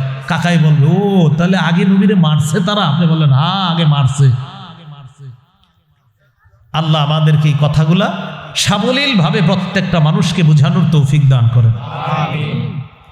তো রাসূলুল্লাহ সাল্লাল্লাহু আলাইহি সাল্লামকে জিজ্ঞাসা করা হলো, আবু দাউদের হাদিস 1449 নম্বর হাদিস। এই হাদিসের বর্ণনাকারী সাহাবীর নাম আব্দুল্লাহ ইবনে হুবশিগিল খাত আমি রাদিয়াল্লাহু তাআলা। তিনি বলেন, আন্না রাসূলুল্লাহি সাল্লাল্লাহু আলাইহি ওয়াসাল্লাম সুইলা আইয়ুল আমালি আফযালু ইয়া রাসূলুল্লাহ। নবীজিকে জিজ্ঞাসা করা হলো আল্লাহর কাছে সবচেয়ে শ্রেষ্ঠ আমল কোনটি? فقال رسول الله صلى الله عليه وسلم طول القيام, লম্বা সময় নামাজে দাঁড়িয়ে থাকা আল্লাহর কাছে শ্রেষ্ঠ আমল। সুবহানাল্লাহ। এই জন্য যোহর নামাজের আগে 4 রাকাত সুন্নত 2 মিনিটে প্যাকেজ কমপ্লিট করে ফেলবেন। মসজিদে ঢুকার পর দেখে আর জামাতের আছে 2 মিনিট, আল্লাহু আকবার, সে আপনাদের দেখায় দিবে যে 2 মিনিটে 4 রাকাত কিভাবে পড়া যায়। তুমি দেখো, আমার নাম অমুক, পারলে তুমি দেখাও। এরকম করবো আমরা? এই জিনাটা শুধু বললেন না, দিল থেকে বলেন, আসলে করবেন? এ আমার আপনার পাশে লোকেরা এরকম করতেছে। আল্লাহু আকবার। কিভাবে 2 মিনিটে দেখবেন আপনি কমপ্লিট পুরো প্যাকেজ 4 রাকাত পড়া, এরপর আবার তাসবিহও পড়বেন। সুবহানাল্লাহ। নবীজিকে প্রশ্ন করা হলো আল্লাহর কাছে শ্রেষ্ঠ আমল কোনটি? নবী বললেন তুলুল কিয়াম, লম্বা সময় নামাজে দাঁড়িয়ে থাকা। শীতকাল চলতেছে, একটু চেষ্টা করবেন রাতের বেলা উঠে আল্লাহর দরবারে একটু হাজিরা দেওয়ার জন্য। সহিহুত তারগীবের বর্ণনা 630 নম্বর হাদিসে আছে, রাজুলুন কামা ফি লাইলাতিন বারিদাতিন মিন ফিরাশি ওয়া লিহাফিহি ওয়া দিসারিহি ফাকাবা সুম্মা তাওয়াদ্দা সুম্মা কামা ইলাস সালাহ। এক ব্যক্তি শীতকালে ল্যাপ কম্বল বিছানা ছেড়ে উঠছে, ওঠার পর ওযু করছে, ওযু করার পর নামাজে দাঁড়িয়েছে, আল্লাহ তাকে দেখে হাসতে থাকে। দেখো করে কি, শীতের রাতেও করতেছে কি? ফেরেশতাদেরকে বলে, ও ফেরেশতারা, আমার এই বান্দা কেন দাঁড়িয়েছে আল্লাহ তো জানে। আল্লাহ একটা সাক্ষী রাখার জন্য বলতেছে, মা হামালা আব্দি হাদা আলা মা সানা। আচ্ছা, আমার বান্দা এই শীতের রাতে নামাজে কেন দাঁড়িয়েছে? ফেরেশতারা একটু বলো তো। ফেরেশতারা জবাব দেয়, রাজা মা ইনদাকা ওয়া শাফকাতাম মিম্মা ইনদাক। আল্লাহ আপনার কাছ থেকে সওয়াবের আশায় আর আপনার আযাবের ভয়ে নামাজে দাঁড়িয়েছে। আল্লাহ তাআলা বলেন, আতাইতুহু মা রাজা, সে যে আশায় দাঁড়িয়েছে তোমরা সাক্ষী থাকো, আমি তাকে দিয়ে দিলাম। সুবহানাল্লাহ। ওয়া আম্মানতুহু মিম্মা ইয়াখাফ, সে যেই ভয়ে দাঁড়িয়েছে সাক্ষী থাকো, ভয় থেকে নিরাপত্তা দান করলাম। পড়বেন নি একটু নামাজ? কারো সুন্দরী বিবি আছে আর নরম বিছানা আছে। মাজমাউজ জাওয়াদ 2 নম্বর খণ্ড 258 নম্বর পৃষ্ঠা, দেখেন কি আছে এখানে। ওয়াল্লাযী লাহু ইমরাআতুন হাসানাতুন ওয়া ফিরাশুন লাইয়িন, একজনের সুন্দরী বিবি আছে, নরম বিছানা আছে। রাত 3টা 4টায় ঘুম ভাঙার পর দেখি স্ত্রী ঘুমায়, আশেপাশের রুমগুলাতে বাচ্চারা ঘুমায়, পুরা কাপাসিয়াবাসী ঘুমায়, সিংহশ্রী এলাকার সব, সিংহশ্রী তো নাকি, এলাকার সবগুলা মানুষ ঘুমাইতেছে। তিনি চিন্তা করলেন তখন সবাই ঘুমায়, স্ত্রী ঘুমায়, আমার আল্লাহ তো ঘুমান না। ঘুমানো আল্লাহর জন্য শোভা পায় না। লা তাখুযুহু সিনাতু ওয়ালা নাওম, তন্দ্রা নিদ্রা তাকে স্পর্শ করে না। ইবনে মাজার হাদিস, ইন্নাল্লাহা লা ইয়ানাম ওয়া লা ইয়ানবাগী লাহু আইয়ানামা।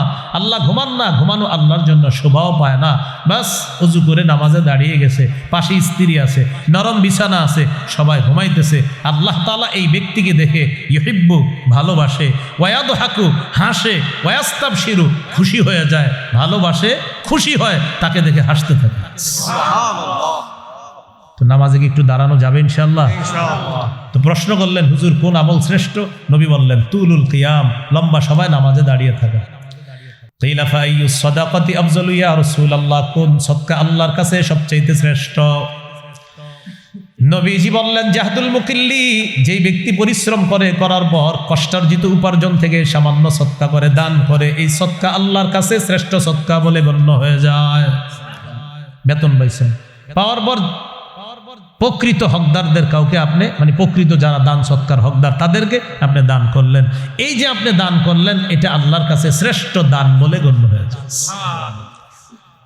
কিলা ফাইয়ুল হিজরাতি আফযালু ইয়া রাসূলুল্লাহ, হুজুর আল্লাহর কাছে সবচেয়ে শ্রেষ্ঠ হিজরত কোনটি? নবীজি বললেন আল্লাহর কাছে শ্রেষ্ঠ হিজরত হলো মান হাজারা মা হারামাল্লাহু আলাইহি, আল্লাহ যা হারাম করেছেন এই হারাম থেকে বেঁচে থাকা, এটা আল্লাহর কাছে সবচেয়ে শ্রেষ্ঠ হিজরত বলে গণ্য হয়। কিলা ফাইয়ুল জিহাদি আফযালু ইয়া রাসূলুল্লাহ, আল্লাহর কাছে সবচেয়ে শ্রেষ্ঠ জিহাদ কোনটি? নবীজি বললেন মান জাহাদাল মুশরিকিনা বিমালিহি ওয়া নাফসিহি, যে ব্যক্তি নিজের জান মাল নিয়ে আল্লাহর রাস্তায় লড়াই করে, এই জিহাদ আল্লাহর কাছে সর্বশ্রেষ্ঠ জিহাদ বলে গণ্য হয়ে যায়। এখানে একটা বিষয়, নারীদের জন্য সর্বোত্তম জিহাদ কোনটা? সহিহ বুখারীর বর্ণনা 1520 নম্বর হাদিস। عن عائشة أم المؤمنين رضي الله تعالى عنها قلت يا رسول الله نرى الجهاد أفضل العمل يا رسول الله أفلا نجاهد। আম্মাজান বললেন, ইয়া রাসূলুল্লাহ, আমরা দেখি জিহাদ হলো শ্রেষ্ঠ আমল, আমরা নারীরা কি জিহাদ করব না? নবীজি বললেন, না, তোমরা সশস্ত্র জিহাদ করবে না। তাহলে হুজুর আমরা ফজিলত দরকার নাই? নবীজি বললেন, তোমাদের জিহাদ হলো হাজ্জুন মাবরুরুন, হজ করবা, এই হজ তোমাদের জন্য সর্বোত্তম জিহাদ হয়ে যায়। নারীদের জিহাদ সর্বোত্তম জিহাদ হলো হজ করা। নারীদের সর্বোত্তম জিহাদ কোনটা ভাই? হজ করা। আল্লাহ কথাগুলা মনে রাখার তৌফিক দান করেন। হাদিস কিন্তু এটা শেষ হয়নি। কোনটা? ওই যে আবু দাউদের 1449 সর্বশেষ প্রশ্ন, ফাআইয়ুল কতলি আশরাফু ইয়া রাসূলুল্লাহ, আল্লাহর কাছে সবচেয়ে শ্রেষ্ঠ মহামর্যাদাপূর্ণ হত্যাকাণ্ড কোনটা, শাহাদাত কোনটা? নবীজি বললেন, মান উহরিকা দামুহু ওয়া উকিরা জাওয়াদুহু, যেই মুজাহিদকে আল্লাহর রাস্তায় শহীদ করা হলো আর তার ঘোড়াটাকেও শহীদ করা হলো, এই মুজাহিদের শাহাদাত আল্লাহর কাছে শ্রেষ্ঠ শাহাদাত বলে গণ্য হয়ে যাচ্ছে। তাহলে আমরা নতুন আলোচনায় চলে আসলাম, শাহাদাত বলেন কি? শাহাদাত। তাহলে জিহাদের ময়দান, জিহাদ আলোচনা করতে করতে আমরা চলে আসলাম শাহাদাত বা শহীদ হওয়া। এখন বলেন, শহীদ হওয়ার নিয়ত আসেনি সবার? সবাই বলেন নিয়ত আছে? আচ্ছা, এই সিংহশ্রী এলাকার এক ব্যক্তি নিয়ত করছে সোহাগপুরের, আল্লাহ আমি তো সোহাগপুরের মানুষ, আপনি যদি কখনো সুযোগ করে দেন আমি শহীদ হব, আল্লাহ আমার পাক্কা নিয়ত, এরকম নিয়ত করছে। সহিহ মুসলিমের বর্ণনা 1909 নম্বর হাদিস, 1909 নম্বর হাদিস। قال رسول الله صلى الله عليه وسلم من سأل الله الشهادة بصدق بلغه الله منازل الشهداء وإن مات على فراشه।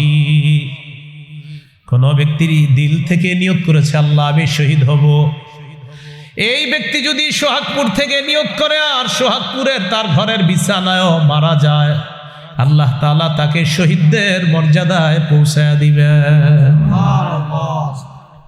তাহলে শহীদ হওয়ার নিয়ত আছে ইনশাআল্লাহ। তিরমিজির হাদিস 1656 নম্বর হাদিস। عن أبي هريرة رضي الله تعالى عنه قال قال رسول الله صلى الله عليه وسلم لا يكلم أحد في سبيل الله والله أعلم بمن يكلم في سبيله إلا جاء يوم القيامة واللون لون الدم والريح ريح المسك। এক ব্যক্তি আল্লাহর রাস্তায় গেছে, যাওয়ার পর তার আঘাত লাগছে শরীরে, এই যে আঘাত লাগলো সে আঘাত প্রাপ্ত হলো, কিয়ামতের ময়দানে এমন অবস্থায় উঠবে তার রং হবে রক্তের রং আর শরীর থেকে মেশক আম্বরের ঘ্রাণ বের হবে। তিরমিজির 1661 নম্বর হাদিস। قال رسول الله صلى الله عليه وسلم ما من أحد من أهل الجنة يسره أن يرجع إلى الدنيا غير الشهيد। আপনি একটু তাড়াতাড়ি যান ভাই, এই গাড়ির নাম কি নসিমন? আচ্ছা টমটম ভাই, একটু তাড়াতাড়ি যান। আচ্ছা,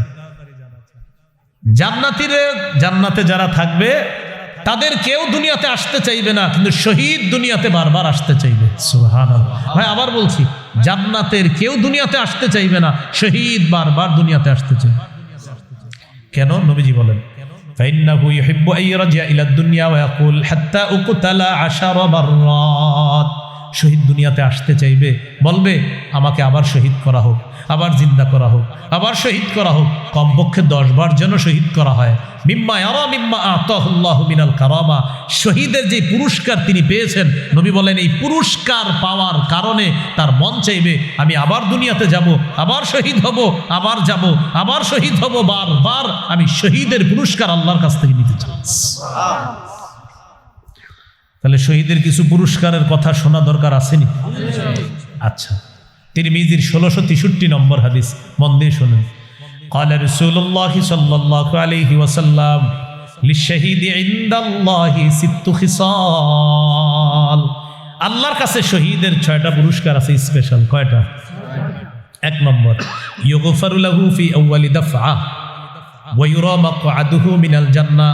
শহীদের শরীর থেকে রক্তের প্রথম ফোঁটাটা একদিক দিয়ে পড়তেছে, অন্যদিকে তার সব গুনাহ মাফ, আর সাথে সাথে জান্নাতে তার আসনটা তাকে দেখানো। শহীদ তার শরীরে রক্তের ফোঁটা পড়তেছে, গুনাহ মাফ, আর তাকে জান্নাতের আসন দেখানো হয়। শহীদ এই যে তুমি একটু পরে শহীদ হবা, আর তোমাকে এখানে রাখা হবে, এখানে রাখা হবে। এক নাম্বার। 2 নাম্বার, ওয়াইজারু মিন আযাবিল কবরি, কবরের আযাব থেকে শহীদকে নিরাপত্তা দেওয়া হবে।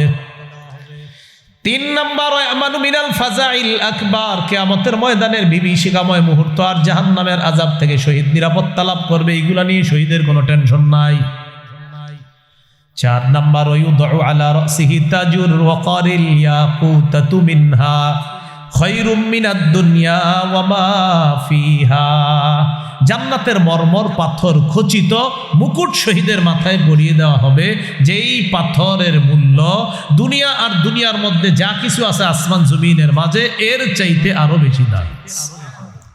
5 নাম্বারটা কি বলবো?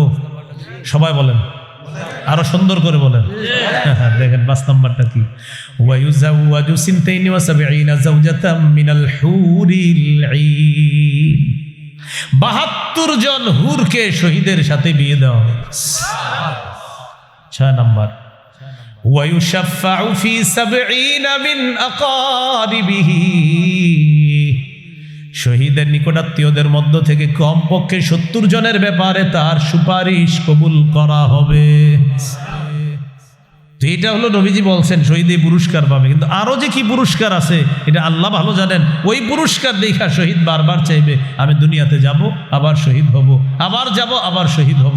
আল্লাহ আমাদেরকে শাহাদাতের তামান্না দান করেন, সদা সর্বদা প্রস্তুত থাকব, আল্লাহ সুযোগ করে দিলে আমি শহীদ হব ইনশাআল্লাহ। আবু দাউদের হাদিস 2520 নম্বর হাদিস, 2520। এই হাদিসের বর্ণনাকারী আব্দুল্লাহ ইবনে আব্বাস রাদিয়াল্লাহু তাআলা আনহুমা তিনি বলেন, ক্বালা রাসূলুল্লাহ সাল্লাল্লাহু আলাইহি ওয়াসাল্লাম লাম্মা উসিবা ইখওয়ানুকুম বিউহুদিন জাআলাল্লাহু আরওয়াহাহুম ফি জাওফি তায়রিন খুদরিন, উহুদের যুদ্ধে তোমাদের ভাইয়েরা শহীদ হওয়ার পর আল্লাহ তাআলা তাদের আত্মাগুলা সবুজ পাখির পেটের মধ্যে ঢুকিয়ে দিয়েছেন। উহুদের যুদ্ধে তোমাদের ভাইয়েরা শহীদ হয়েছে, তাদের আত্মাগুলা আল্লাহ সবুজ পাখির পেটের মধ্যে দিয়ে দিছে। তো পাখিরা কি করে? উড়ে বেড়ায়। তারিদু আনহারুল জান্নাতি ওয়া তাকুলু মিন সিমারিহা, এই পাখিগুলা ঝর্ণাসমূহের উপরে উড়ে বেড়ায়, ওয়া তাকুলু মিন সিমারিহা, আর জান্নাতের ফলমূল খেয়ে বেড়ায়। জান্নাতে উড়ে বেড়ায় আর জান্নাতের ফলমূল খেয়ে বেড়ায়। এবার দেখেন, ওয়া তাবি ইলা কানাদিলা মিন যাহাবিন মুআল্লাকাতিন ফি জিল্লিল আরশ, আরশের ছায়া তলে স্বর্ণ দ্বারা তৈরি করা ফানুস আছে, এই ফানুসের উপর গিয়ে ওই পাখিরা বসবে, বসে আপসের মধ্যে খুশ গল্প করবে শহীদরা। তো শহীদদের গল্পগুলো একটু শোনা দরকার আছে না? তো দেখেন কি গল্প করে। ফালাম্মা ওয়াজাদু তিবা মাকালিহিম ওয়া মাশরাবিহিম ওয়া মাকিলিহিম, শহীদরা যখন তাদের মনোভূত খাবার পেল, পানীয় পেল, বাসস্থান পেল, তখন শহীদরা আপসের মধ্যে বলা বলি করে, মাইয়ুবাল্লিগু আন্না ইখওয়ানানা, আচ্ছা আমাদেরকে যে আল্লাহর পক্ষ থেকে রিজিক দেওয়া হচ্ছে, আমাদের এই বিষয়টা, আমরা যে জীবিত আর আমাদেরকে রিজিক দেওয়া হয়, এটা দুনিয়ায় জীবিত ভাই যারা আছে তাদেরকে কে জানাবে? শহীদরা বসে বসে বলতেছে যে আমাদের দুনিয়ার ভাইদেরকে এই কথাগুলো কে পৌঁছায় দিবে? আল্লাহ তাআলা জবাব দেয়, উবাল্লিগুহুম আনকুম, আমি আল্লাহ তোমাদের বিষয়গুলা দুনিয়াতে জানায় দিচ্ছি।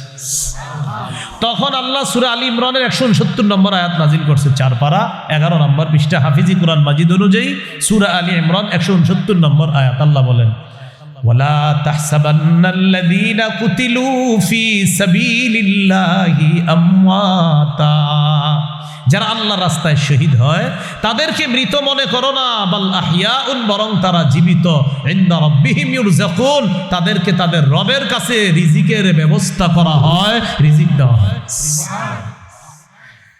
ফারিহিনা বিমা আতাহুমুল্লাহু মিন ফাদলি, আল্লাহ তাদেরকে যে অনুগ্রহ দান করেছেন এটা নিয়ে শহীদরা উল্লাসিত, শহীদরা আনন্দিত। ওয়াস্তাবশিরুনা বিল্লাযীনা লাম ইয়ালহাকু বিহিম মিন খালফিহিম আল্লা খাউফুন আলাইহিম ওয়ালা হুম ইয়াহজানুন, শহীদরা আনন্দ উল্লাস করে এই ভেবে এখনো তাদের সাথে দুনিয়ার যারা মিলিত হয় নাই তাদেরকে নিয়ে তারা গর্ববোধ করে যে দুনিয়ায় আমাদের জীবিত ভাই যারা আছে তারা শহীদ হবে আর আমাদের মতো এরকম নিয়ামত পাবে, তাদের কোনো ভয় নাই, তাদের কোনো চিন্তা নাই। আমাদেরকে নিয়ে শহীদরা গর্ববোধ করে যে আমাদের মতো যারা শহীদ হবে আমাদের ভাইয়ারা, তাদের কোনো ভয় নাই, তাদের কোনো চিন্তা নাই। এটা নিয়ে তারা আনন্দ উল্লাস করতে থাকে, তারা গর্ব করতে থাকে। তাহলে শহীদ হওয়ার নিয়ত আছে ইনশাআল্লাহ। তাহলে গেল জিহাদের ময়দান, জিহাদ, শহীদ। এখন একটা আমির দরকার। কি দরকার? আরে বলেন সবাই, আরো জোরে বলেন। এবার আমার সাথে বলেন আল্লাহ। বাংলাদেশে এমন একজন শাসক দেন, যে শাসক দেশ পরিচালনা করবে, পাশাপাশি বাতিলদের বিরুদ্ধে জিহাদেরও নেতৃত্ব দিবে, এমন একজন শাসক চাই। তাহলে দোয়া করতে পারবেন ইনশাআল্লাহ। বলেন সূরা হজ 41 নম্বর আয়াত। তো সূরা হজের 41 নম্বর আয়াতে শাসকের গুণাবলী কি হবে আল্লাহ বলছেন, খুব মন দিয়ে শোনেন। এই 4 গুণ সম্পন্ন শাসক আল্লাহর কাছে আমরা চাইব। আল্লাহ তাআলা বলেন, আল্লাযীনা ইম্মাক্কান্নাহুম ফিল আরদি আকামুস সালাহ ওয়া আতাউয যাকাতা ওয়া আমারু বিল মা'রুফি ওয়া নাহাউ আনিল মুনকার। আমি যাদেরকে শাসন ক্ষমতায় বসাই, দুনিয়ার শাসন ক্ষমতায় বসাই, তাদের 1 নাম্বার কাজ হলো আকামুস সালাহ, রাষ্ট্রীয়ভাবে নামাজ কায়েম করবে। রাষ্ট্রীয়ভাবে কি কায়েম করবে? নামাজ কায়েম করবে। আজকে কি সবাই আসার নামাজ পড়ছে? পড়ে নাই? পড়ছে সবাই? না, পড়ে নাই। রাষ্ট্রীয়ভাবে নামাজ কায়েম করবে। 2 নাম্বার ওয়া আতাউয যাকাত, রাষ্ট্রীয়ভাবে যাকাতের বিধান চালু করবে আর সুদ মুক্ত রাষ্ট্র করবে। অর্থনীতিতে যখন যাকাতের গুরুত্ব বাড়বে, সুদ অটোমেটিক বলবে যাকাত তুমি ভালো থাকো, আমি বিদায় নিই। কিন্তু যাকাতের বিধান চালু করবে রাষ্ট্রীয়ভাবে। 3 নাম্বার ওয়া আমারু বিল মা'রুফ, সৎ কাজের আদেশ করবে। 4 নাম্বার ওয়া নাহাউ আনিল মুনকার, অসৎ কাজ থেকে নিষেধ করবে। এই 4 গুণওয়ালা একজন শাসক আল্লাহর কাছে চাই। এখন আমরা দ্বিতীয় দোয়াটা করব। বলেন আল্লাহ, বাংলাদেশে শরিয়া আইন দেখতে চাই। শরিয়া আইন চায় না তারা। সবাই সবাই বলেন, শরিয়া আইন চায় না তারা। কোনো না কোনো অপরাধে অপরাধী যারা। আবার বলেন, শরিয়া আইন চায় না তারা, কোনো না কোনো অপরাধে অপরাধী যারা। চোর শরিয়া আইন চাইবে না। কেন চাইবে না? কারণ হাত কাটা যাবে। ধর্ষক শরিয়া আইন চাইবে না, তাকে পাথর মেরে হত্যা করা হবে অথবা তাকে দৌড়া মারা হবে। নাটক সিনেমা যারা করে তারা শরিয়া আইন চাইবে না। যদি শরিয়া আইন তৈরি হয়, কায়েম হয়, তখন তারা কোনো নারীর শরীরে অবৈধভাবে স্পর্শ করতে পারবে না। যত অপরাধী আছে সমস্ত অপরাধীদের পথে বাধা হলো শরিয়া আইন। যারা মাদকদ্রব্য চোরাচালান করে, যারা মাদকদ্রব্যের সাথে জড়িত আছে, তারা মাদকদ্রব্য আর এটা আমদানি রপ্তানি করতে পারবে না। ইয়াবা, বাবা, গাঁজা, হিরোইন, ফেন্সিডিল, আফিম, কানাডা ড্রাই, মাস্তুদ, শেম্পেন, ডাইল ইত্যাদি যা আছে আপনার, ভ্যান গাড়ির চিপা চুপায় চা দোকানের পিছনে দাঁড়ায় দাঁড়ায় টানা, এগুলা চলবে না। এরা শরিয়া আইন চাইবে না, কারণ শরিয়া আইন চায় না তারা, কোনো না কোনো অপরাধে অপরাধী যারা, এরা শরিয়া আইন চায়। যেজন্য শরিয়া আইন চাইতে হবে আর বলতে হবে আল্লাহ একজন শাসক চাই, যে শাসকে 4 গুণ করবে। এই 4 গুণওয়ালা কাজ করবে, যে শাসক এরকম চাই। এখন হলো শাসকের আনুগত্য বা আমিরের আনুগত্য। সূরা নিসার 59 নম্বর আয়াতে আল্লাহ বলেন, ইয়া আইয়ুহাল্লাযীনা আমানু আতিউল্লাহ ওয়া আতিউর রাসূলা ওয়া উলিল আমরি মিনকুম। মন দিয়ে শুনেন, এই জায়গাটা গুরুত্বপূর্ণ একটা কথা। হে ইমানদারগণ, তোমরা আল্লাহর আনুগত্য করো, রাসূলের আনুগত্য করো, তোমাদের মধ্যে যারা দায়িত্বশীল, যারা শাসক, যারা আমির হবে তাদের আনুগত্য করো। কয় আনুগত্য? বলেন কয় আনুগত্য? এবার বলেন আল্লাহর আনুগত্য। বলেন আল্লাহর আনুগত্য নিঃশর্ত ভাবে করতে হবে। রাসূলের আনুগত্য আল্লাহর হুকুমে নিঃশর্ত ভাবে করতে হবে। আমিরের আনুগত্য, শাসকের আনুগত্য নিঃশর্ত ভাবে করা যাবে না। শাসক যদি গুনাহের কথা বলে, বলেন নাফরমানির কথা বলে, কোরআনের অপব্যাখ্যা করে, হাদিসের অপব্যাখ্যা করে, সেই আমিরের, সেই শাসকের কথা শোনাও যাবে না, মানাও যাবে না। বুঝে আসছেনি সবাই? আপনারা চুপ হয়ে গেলেন, বুঝে আসছে? আমি তো দলিল দিব। চুপ থাকার পরে আপনারা অনেকে মনে করেন এটা কি কথা বললো, তো আমি যে হাদিসটা বলবো হাদিসের গিয়ে জিজ্ঞাসা করেন হুজুর আপনি হাদিসটা কেন বলে গেলেন। সহিহ বুখারী 7144 নম্বর হাদিস, রাসূলুল্লাহ সাল্লাল্লাহু আলাইহি সাল্লাম বলেন, আস-সামউ ওয়াত-তাআতু আলাল মারইল মুসলিমি ফীমা আহাব্বা ওয়া কারিহা মা লাম ইউমার বিমাসিয়া ফাইযা উমিরা বিমাসিয়াতিন ফালা সামআ ওয়ালা তাআতা। রাসূলুল্লাহ সাল্লাল্লাহু আলাইহি সাল্লাম বলেন, মুসলমানদের উপর দায়িত্ব কর্তব্য হলো শাসকের কথা মানা, আমিরের কথা মানা যতক্ষণ নাফরমানিমূলক কথার হুকুম না হবে, কর্মের হুকুম না হবে। ফাইদা উমিরা বিমাসিয়া, যদি নাফরমানির হুকুম করা হয়, আদেশ করা হয়, ফালা সামআ, সেই আমির সেই শাসকের কথা শোনা যাবে না, ওয়ালা তাআতা, তার ইতাআত করা যাবে না, তাকে মানা যাবে না। সহিহ বুখারীর বর্ণনা 4340 নম্বর হাদিস। এই হাদিসটি আমি আপনাদেরকে আবদার করব, রিকোয়েস্ট করব, সবাই মুখস্থ রাখবেন গল্পের মতো। আলী রাদিয়াল্লাহু তাআলা আনহুর বর্ণনা, বাআসান নবিয়্যু সাল্লাল্লাহু আলাইহি সাল্লাম সারিয়াতান ওয়াস্তা'মালা আলাইহিম রাজুলাম মিনাল আনসার ওয়া আমারাহুম আইয়ুতিউহু।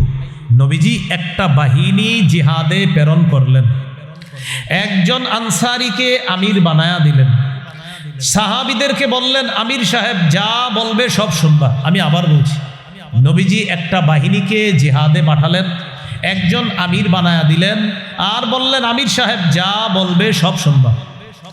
আমির সাহেব সেনাবাহিনী নিয়ে রওনা করছে, ফাগাদিবা, রাগ করছে আমির সাহেবের, হঠাৎ রাগ উঠছে। রাগ ওঠার পর আমির সাহেব সেনাবাহিনীর সবাই বললেন, আলাইসা কদ আমারাকুম রাসূলুল্লাহ সাল্লাল্লাহু আলাইহি সাল্লাম আন তুতিউনি, আচ্ছা নবী কি তোমাদেরকে বলে নাই আমার আনুগত্য করতে? সবাই বললেন বালা, জি নবী বলেছেন আপনি আমাদেরকে যা বলবেন আমরা সব শুনবো, মানব। আমির সাহেব বললেন ইজমাউলি হাতবা, লাকড়ি সংগ্রহ করে নিয়ে আস। ফাজামাউ লাহু, সবাই লাকড়ি সংগ্রহ করে আনছে। এবার আমির সাহেব বললেন লাকড়িগুলা স্তূপ করছে, করার পর বললেন আউকিদুহা নার, লাকড়ির স্তূপে আগুন লাগাও। এটা কোনো কল্প কাহিনী নয়, সহিহ বুখারী 4340 নম্বর হাদিস। মোট হাদিস সংখ্যা হবে 7563টা। কারো পকেটে যদি উস্তাদ থাকে এখনই খুইলা মিলাম। রাসূলুল্লাহ সাল্লাল্লাহু আলাইহি সাল্লামের সাহাবী আমির সাহেব সেনাবাহিনীর সাহাবীদেরকে বললেন, নবী কি তোমাদেরকে বলে নাই আমি যা বলবো তা শুনবা? জি বলছে। তো আমার জন্য লাকড়ি সংগ্রহ করে নিয়ে আসো, আমার সামনে নিয়ে আসছে। স্তূপ করার পর নবীজি বললেন আগুন লাগাও। ফাওকাদুহা নার, লাকড়ির স্তূপে আগুন লাগায় দিছে। আগুন লাগানোর পর নবীজি বললেন উদখুলুহা, তোমরা সবাই আগুনে ঝাঁপ দাও। কি করো তোমরা সবাই? কোথায় ঝাঁপ দাও? ফাহাম্মু, সব সাহাবীরা রেডি হয়ে গেছে আমির সাহেবের কথা মানার জন্য, তারা মানসিকভাবে প্রস্তুত, আগুনে ঝাঁপ দিবে, রেডি। ঝাঁপ দেওয়ার আগে একজন আরেকজন এভাবে খোঁচায় ফাজা আলা ইউমসিকু বাদুম বাদ, এই আসলে ঝাঁপ দিব, এরকম খোঁচায়, আসলে ঝাঁপ দিব। ইউমসিকু বাদুহুম বাদ ইয়াকুলুনা, একজন আরেকজন এমন করে আসলে কি ঝাঁপ দিব? কেন? ফারারনা মিনান নার ইলা রাসূলিল্লাহ সাল্লাল্লাহু আলাইহি সাল্লাম, আরে আমরা তো আগুন থেকে বাঁচার জন্য রাসূলুল্লাহ সাল্লাল্লাহু আলাইহি সাল্লামের কাছে আসছি, সেই নবী আমাদেরকে আগুনে ঝাঁপ দেওয়ার হুকুম মানতে বলবে, এটা কেমন জানি লাগতেছে, আসলে ঝাঁপ দিব? তো ঝাঁপ দিবে কি দিবে না, আমিরের কথা মানবে কি মানবে না, এই করতে করতে হাত্তা খামাদাতিন নার, আগুন নিভে গেছে। সুবহানাল্লাহ। সাকানা গদবুহু, আমির সাহেবের রাগও ঠান্ডা হয়ে গেছে। আলহামদুলিল্লাহ বলেন। আলহামদুলিল্লাহ। এরকম যদি একটা রাগ ঠান্ডার কথা শুনতাম আমরাও বলতাম আলহামদুলিল্লাহ। 10 বছর ধরে রাগটা ঠান্ডা হইল না। তো যাই হোক, আমির সাহেবের রাগ ঠান্ডা হয়ে গেছে। ঘটনাটা রাসূল সাল্লাল্লাহু আলাইহি সাল্লামের কাছে গেছে, হুজুর এরকম আমির সাহেব হুকুম করছিলেন তাদেরকে আগুনে ঝাঁপ দেওয়ার জন্য। নবীজি বললেন তারপর? তারা তো রেডি হয়েছিল ঝাঁপ দিতে, তারপর ঝাঁপ দেয় নাই, দিবে কি দিবে না এই টেনশন করতে করতে আর দেয় না। নবীজি বললেন লাউ দাখালুহা মা খারাজু মিনহা ইলা ইয়াউমিল কিয়ামা, আমিরের কথা শুই না তারা যদি সত্যি আগুনে ঝাঁপ দিত কিয়ামত পর্যন্ত আগুন থেকে বের হতে পারতো না। হাদিসের শেষে নবী বললেন ইন্নামাত তাআতু ফিল মারুফ, আমিরের কথা মানতে বলেছি ঠিক, আমিরের শুধু ন্যায়সঙ্গত কথাগুলা মানবা, আমির নাফরমানিমূলক কথা বললে তার কথা শোনা যাবে না, তার কথা মানা যাবে না। আমির যদি কোরআন সুন্নাহের অপব্যাখ্যা করে, আলেমরা যদি সেই অপব্যাখ্যা ধরিয়ে দেয়, ভাই 2-4 জন আলেম ভুল করতে পারে, লাখ লাখ আলেম ভুল করতে পারে না। লাখ লাখ আলেম যদি আমিরের ভুল ধরিয়ে দেয়, সেক্ষেত্রে আমিরের এই ভুলকে ভুল মেনে নেওয়াটা বুদ্ধিমানের কাজ হবে, এবং তার সঙ্গ ত্যাগ করে ওলামায়ে হযরতদের তত্ত্বাবধানে চলতে পারাটা এটা হবে বুদ্ধিমানের কাজ। আলেমদের কথাকে উপেক্ষা করা হবে হতভাগা হওয়ার লক্ষণ। এই জন্য সবাইকে বলবো আল্লাহর হস্তে মেহেরবানি করে ওলামায়ে কেরামের কথা মানার চেষ্টা করবেন। ওলামায়ে কেরাম নবীর ওয়ারিস হিসাবে আপনাদের কাছে কোনটা পথভ্রষ্টতার রাস্তা আর কোনটা হেদায়েতের রাস্তা, কোনটা গুমরাহির রাস্তা, এটা স্পষ্ট করে দেয় আলেমরা। এই জন্য আপনারা তাদের কথাগুলা গ্রহণ করবেন।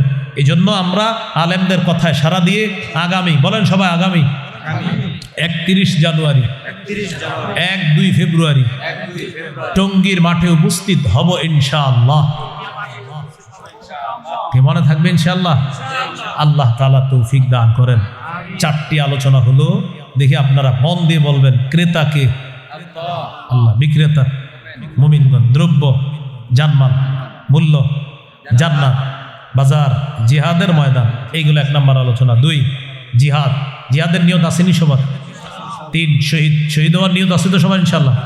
4 নাম্বার জিহাদের ময়দানে একজন নেতার দরকার। এই নেতৃত্বের যে 4 গুণাবলী হবে, এমন একজন শাসক আল্লাহর কাছে চাইব, যে শাসক 4টা কাজ করবে, এমন একজন শাসক আল্লাহর কাছ থেকে আমরা চেয়ে নিব। আল্লাহ তৌফিক দান করেন। সর্বশেষ মাশাআল্লাহ এখানে ইসলামী মাইন্ডের অনেকে আছে, সবার প্রতি আবদার থাকবে। এখানে মনে হয় বিএনপির একজন উনিও ভাষণ দিচ্ছেন, তার প্রতিও আবদার থাকবে আমরা ভবিষ্যতে যেই দলেরই প্রধান, এই প্রধানদেরকে আমরা পুরুষ ভাবার চেষ্টা করি, আপাতত আর নারী ভাবার চেষ্টা না করাই ভালো। এই জন্য আমরা সবাই পুরুষদেরকে ভাবার চেষ্টা করি। রাসূলুল্লাহ সাল্লাল্লাহু আলাইহি সাল্লাম বলেছেন, লা ইউফলিহা কওমুন ওয়াল্লাহু আমরাহুম ইমরাআ, ওই জাতি কিছুতেই সফল হবে না যেই জাতি তাদের নেতৃত্বে কোনো নারীকে বসায় দেয়, সেই জাতি কখনো সফল হবে না। সর্বশেষ কথা, সামনে যারা আছেন 2 হাত তোলেন, সামনে সামনে, আপনারা মঞ্চে না, শুধু প্যান্ডেলের নিচে 2 হাত তোলেন, আপনারাও টান টান করে তোলেন। এতক্ষণ আলোচনায় কি কিছু শিখতে পারছি আমরা 2 দল মিলে? বলেন আলহামদুলিল্লাহ। সবাই কি কিছু শিখতে পারছি বলেন? তাহলে শিখতে যেহেতু পারছি, এই জন্য আপনাদের প্রতি একটা আবদার, সর্বশেষ একটা আমল দিব। আমলটা করবেন নি? এইভাবে বলেন, করবো ইনশাআল্লাহ। সবাই বলেন, করবো ইনশাআল্লাহ। আমি উঠার পরে একজনও উঠবেন না। হ্যাঁ, তুলে রাখেন। হ্যাঁ, কেউ উঠবেন না, মুসাফা করবেন না। ওই সভাপতি সাহেব আলোচনা করবে, দোয়া করবে, এরপর আপনারা এখান থেকে যাবেন এসে। আর কেউ, আমরা একটু হাত তুলে রাখি মসজিদের জন্য। এইখান থেকে 2-1 জন যাবে আপনাদের কাছে, আমরা কেউ উঠবো না, হাতগুলো এইভাবে রাখি। যাওয়ার পরে মসজিদের জন্য আমরা একটু দান করি। ভাই 2-4 জন একটু চলে যায়, স্বেচ্ছায় কয়েকজন আমরা পিছন থেকে 2-3 জন যুবক ভাই রুমাল নিয়ে পিছন থেকে আমরা একটু ভিতরে আসি, আর এদিক থেকে আমরা 2-4 জন যাই। আমরা কেউ উঠবো না, মাঠ থেকে উঠবো না, ঠিক আছে? এবার হাত নামান। হ্যাঁ,